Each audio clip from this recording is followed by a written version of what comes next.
আসসালামু আলাইকুম।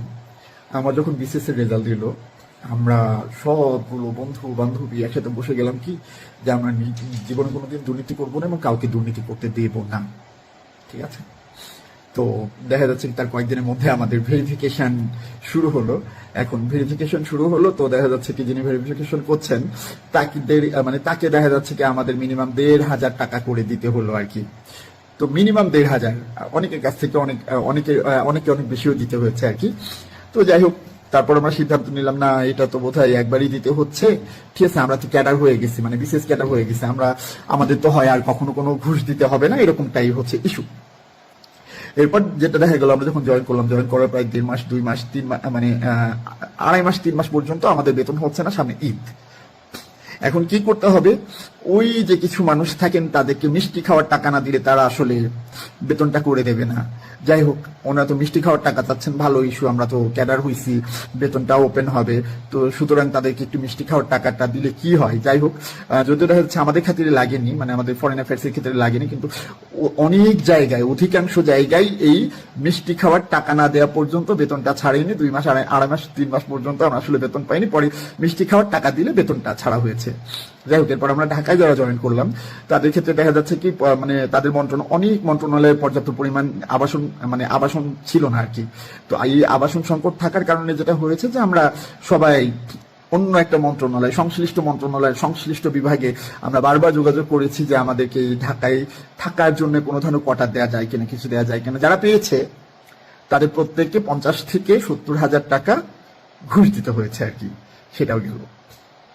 এরপর আমরা গেলাম ট্রেনিং এ একটা সব ক্যাডাররা মিলে যেখানে ট্রেনিং করি, এই যে সবাই ট্রেনিং এ গেলাম না, ট্রেনিং এ যাওয়ার পরে যেটা হলো যে আমাদের সরকার থেকে আসলে ট্রেনিং অ্যালাউন্স দেয়া, যে অ্যালাউন্সটা দেওয়া হয় সেটা হচ্ছে মাস শেষে আসলে ২০,৩০০ বা ২০,৬০০ আসে।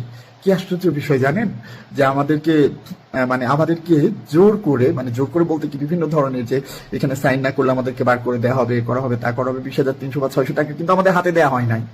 যেটা করা হয়েছে এই ২০,৩০০ বা এই ৬০০ টাকা ওনারা নিজেরাই আমাদেরকে রান্না বাড়া করে খাইয়েছেন তার বদলে।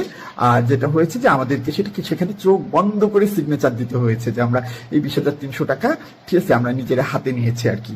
তো বিষয়টা এরপরও দেখা যাচ্ছে কিভাবে আমরা অজিতকে বোকা বানাবো, হ্যান ত্যান, এটা সেটা, বিভিন্ন ধরনের ট্রেনিং। এখন কথাগুলো এই কারণে বলতেছি যে এত কিছুর পরে আপনারা কিভাবে এক্সপেক্ট করেন যে আমি একজন সৎ অফিসার হব, আমি একজন দুর্নীতিপরায়ণ অফিসার হব না। আপনারা যদি সিস্টেমের শুরু থেকেই এগুলো আমি ফেস করতে থাকি, শুধু আমি না, আমার ব্যাচের সবাই এগুলো ফেস করেছে, ভাই। পদে চলতে বিসিএস ক্যাডার হওয়ার পরে আমি যে পরিমাণ ঘুষ আর যে পরিমাণ দুর্নীতির সাথে আমি কনসিডার কি বলবো, আমি আপোষ করে গেছি। সত্যি কথা বলতে কি, যে আমি একটা স্টুডেন্ট থাকাকালীন অবস্থায় এগুলোর সাথে জীবনে কোনোদিন আপোষ করি নাই। আমি একটা স্টুডেন্ট থাকাকালীন অবস্থায় এগুলোকে জীবনে কোনোদিন প্রশ্রয় দিই নাই। এত পরিমাণ ঘুষ আমি আমার জীবনে দিই না যত পরিমাণ ঘুষ আমি বিশেষ ক্যাডার হওয়ার পরে দিয়েছি। সুতরাং আপনারা কিভাবে আশা করবেন যে এই সিস্টেম চেঞ্জ হবে, কিভাবে আশা করবেন দেশে ভালো কিছু হবে? ভাই, এই সিস্টেমগুলো কবে চেঞ্জ হবে? আপনার নতুন যতগুলো অফিসার পাচ্ছেন, অনেকেই সততার বুলি ঝাড়বে আমার মতো, অনেকেই দেখা যাচ্ছে অনেক কথাবার্তা বলবে, কিন্তু ভাই, বাংলাদেশে চাকরি করতে গেলে, সরকারি চাকরি করতে গেলে এগুলো ফেস করতেই আমাদের আসতে হয়। এগুলো নিয়ে কেউ কথা বলে না। এগুলো নিয়ে যখন কথা বললে দেখা যাচ্ছে কি তারই সমস্যা হয়, হয়তো আমার চাকরি নিয়ে টানাটানি হতে পারে। যাই হোক, কিন্তু এই দুঃখের কথা কাকে বলবো? এখন সময় আসছে দেশটাকে এগিয়ে নিয়ে যাওয়ার ভাই। এখন কিভাবে এই জিনিসগুলো চলে বা চলতে থাকে, আমাদের সবার উচিত এই সিস্টেমগুলোর বিরুদ্ধে রুখে দাঁড়ানো, এই সিস্টেমগুলোর বিরুদ্ধে কথা বলা। এগুলো যদি না যায়, বাংলাদেশে দুর্নীতি জীবনেও যাবে না।